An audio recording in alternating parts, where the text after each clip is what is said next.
Welcome to the Peter Munck Cardiac Center Cardiac Catheterization Laboratories. My name is Eric Horlick. I am an interventional cardiologist at the Peter Munck Cardiac Center in Toronto, Ontario. We're creating a series of videos on adult structural and congenital heart disease intervention. We thought that it would be helpful to share the way that we perform some of these interventions with places that perform these interventions infrequently. These videos are going to comprise a physician education guide for the performance of these interventions. We're going to start with some very basic concepts like room preparation, setting up the table, and then proceed into each intervention, how we choose and set up equipment, and how we actually perform these interventions live.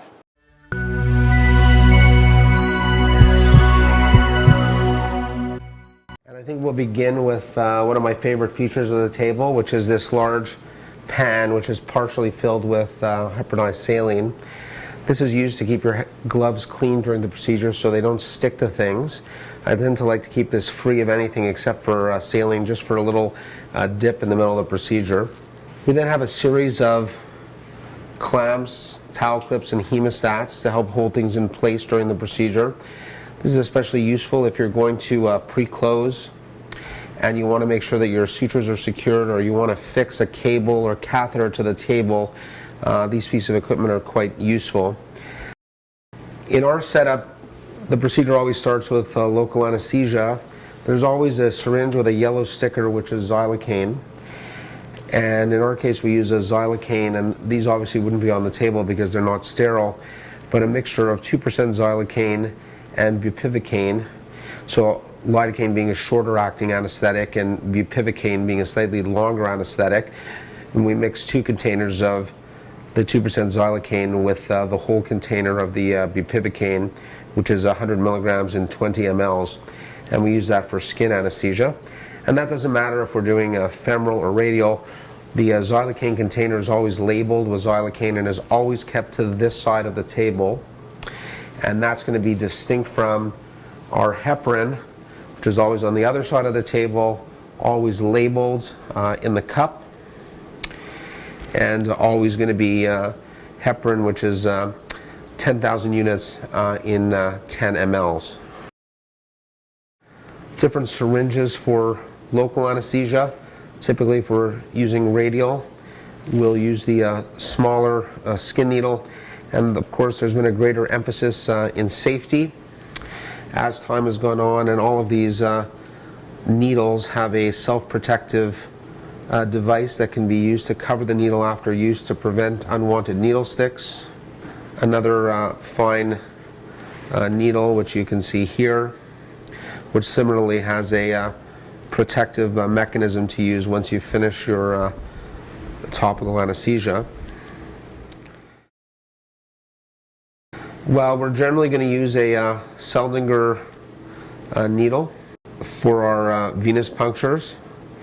Any significant arterial puncture, especially when there's technical challenge, is going to be done with a micropuncture set. And the micropuncture set consists of a very fine, long beveled needle, a micro wire, and then a 4 French catheter. There are a variety of different manufacturers of this equipment, and this allows us to make a very small hole, so in case the puncture is not where we'd like it to be, we can remove it without too much concern about bleeding. So this is especially important if we want to do something where we need to be in the femoral artery so we can close it afterwards, or pre-close, like transcatheter aortic valve replacement, or for example coarctation stenting.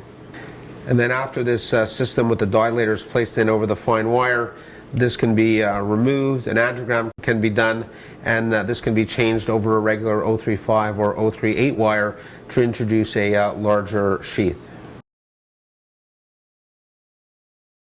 We continue to have a metal handle for a scalpel that's included in our table setup, but I must say that we use this predominantly for fluoroscopic landmarking for access, favoring to use a scalpel with a protective blade shield that again can be advanced to prevent inadvertent injury for the staff.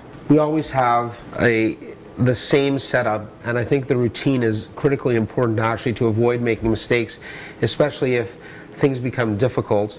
So 2 bowls that are filled with heparinized saline, that's 10,000 units in 1 liter, and 1 empty bowl for waste. There's always an additional bowl that's available if we want to make a dye and saline mixture for a balloon or another part of the procedure. We have a variety of different size syringes, 20 and 10 cc syringes, to both flush and also to get access. My preference is always to use a smaller syringe to get access, which I feel is easier to manage. So I'll always use a 10 cc syringe. We have our nurses flush the transducers, but generally speaking, any substantial hemodynamic case, the physician will re-zero the system as well, making sure that it's flush with saline, flush through, and then 3/4 of the way with the bottom stopcock to make sure that our zero is correct and there's no air in the system that can result in dampening of the pressure waveform. All of the syringes have fairly standard labels. A 20 cc syringe with a green label is always for a radial artery cocktail. So a mixture of verapamil and nitroglycerin. And there's always a red labeled syringe with nitroglycerin at 50 micrograms per cc that we give before coronary angiography. In this case, there's a series of covers for the II and for the camera, for our radiation shields, for the injector.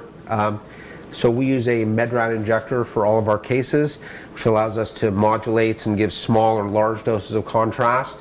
That can be either triggered to a very gentle thumb press and variably controlled, or a fixed injection for a very large amount. And we'll have a subsequent video about the Medrad injector. We tend to use these waterproof drapes to cover the entire patient. These particular drapes have pockets, so if there's any blood that drips during the procedure, it tends to get caught in the pockets, and we usually line this with green towels. And we use the green towels for a variety of different things during the procedure to separate wires and catheters, and we'll go through that as we review the procedure.